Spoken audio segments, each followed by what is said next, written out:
रामायण कथा भाग 3 दशरथ का विवाह और विष्णु अवतार की भविष्यवाणी। हे श्रोता जनों, समय धीरे धीरे आगे बढ़ा। दशरथ बड़े हुए, वीरता, नीति और त्याग उनके रक्त में था। वे अस्त्र शस्त्र के ज्ञाता थे और युद्ध के मैदान में अपराजेय।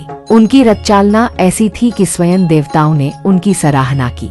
10 दिशाओं में उनका रथ एक साथ दौड़े, इसलिए उनका नाम ही पड़ा दशरथ। राजा अज ने वृद्धावस्था में राज्य की बागडोर दशरथ को सौंपी और वनगमन को चले गए। अब अयोध्या के सिंहासन पर बैठे एक धर्मनिष्ठ, तेजस्वी और नीतिवान राजा दशरथ। अयोध्यावासी सुखी थे, परंतु राजा के मन में एक रिक्तता थी। अभी तक उनके वंश में कोई उत्तराधिकारी नहीं था। तब गुरु वशिष्ठ और सभाजनों की सलाह से दशरथ ने विवाह करने का निर्णय लिया। वे 3 राजकुमारियों से विवाह करते हैं। महारानी कौशल्या कौशल देश की राजकुमारी, धर्म की प्रतिमा। महारानी सुमित्रा मगध की राजकुमारी, मधुर और सहनशील। महारानी कैकेयी कैकेयी देश की राजकुमारी, पराक्रमी और सुंदर। राजमहल आनंद से भर गया, परंतु समय बीतता गया और दशरथ की गोद अब भी सूनी थी। तीनों रानियां तपस्विनी थी, पर मातृत्व का सुख उन्हें न मिला। अब दृश्य बदलता है स्वर्ग में। इधर पृथ्वी पर दशरथ संतान की चिंता में तप कर रहे थे।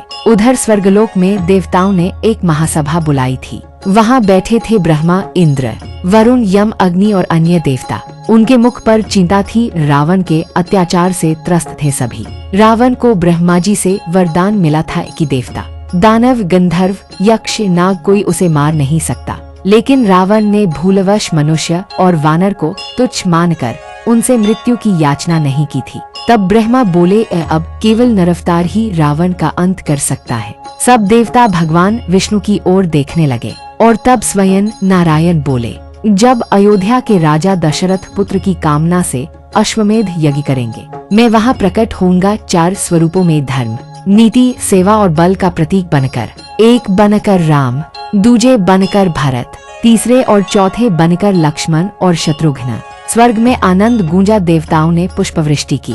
धरती को आशा की किरण मिली, क्योंकि राम के आने की तैयारी अब शुरू हो गई थी। अगले भाग में सुनिए राजा दशरथ का यज्ञ, खीर का दिव्य वितरण और चारों भाइयों का अवतरण। जिस पल से धरती पर श्री राम के आगमन की घड़ी निकट आती है,